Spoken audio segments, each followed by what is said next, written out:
Good morning. Ndabaramukije mwese aho muri. Nakuvuga iyi project nshasha yaje yitwa KIRPICH. Shaka ndabahe icigwa gitoya ukungene bigenda. Icambere nje nashize kuri screen murayibona hano ngiyi. Urayifyondako ndabigisha ukuntu baca baroginga in, ucugenda hano login maze ukacushiramwo email yawe, ukacushiramo ngaha ukaca winjira muri site.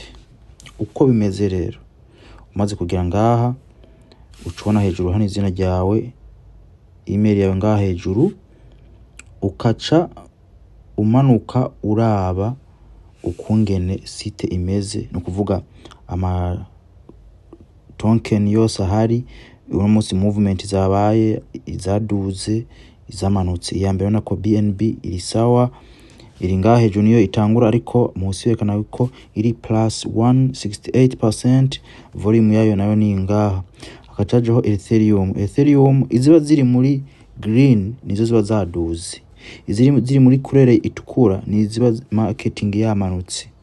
Uraduga urabona ni DOT iri kuri plus 3.7 gutanya gatatu percentage, ni kuvuga iyi yaduze. Iyo munsi nayo iyi urabona ko iri muri rouge minus 1.11% yamanutse. Aha rero ubu uri kuraraba ukungene izi ziri ngaha ku rubuga kuntu zaduze kuri uwo munsi. Tumanuke munsi rero, balance detail spot, ni kuvuga ngaha ubugiye kwinjira mu vyerekeye ukuntu wogira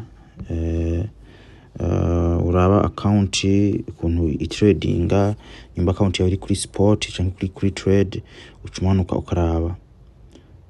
Kuvuga ngo barakwereka account balance ubufise mu busa, trading wallet yawe imwe, hariho na interest wallet, ni kuvuga ubufisemo ama wallet atatu.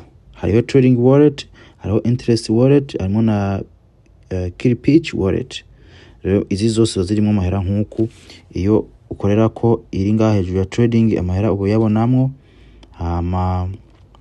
ukamanuka ukabona chart. Izi chart ziri ngaha ubona izi nizikweka kungene movement iba imeze, bakakwereka ati nk'ubu BTC uno munsi raba movement yayo kuntu iyi chart yayo imeze, bakakwereka iyo ngaha BNB iyi chart yayo uno munsi imeze nk'uko uvuga ukuntu yagira duga, volume yayo bayitangira ngaha izaduze kuri uwo munsi.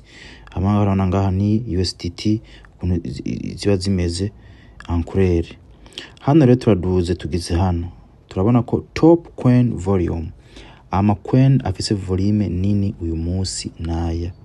BTC izari ya mbere hano ifise 12 n'igice kimwe kwijana, iri muri green, ni kuvuga iri hejuru cyane gose.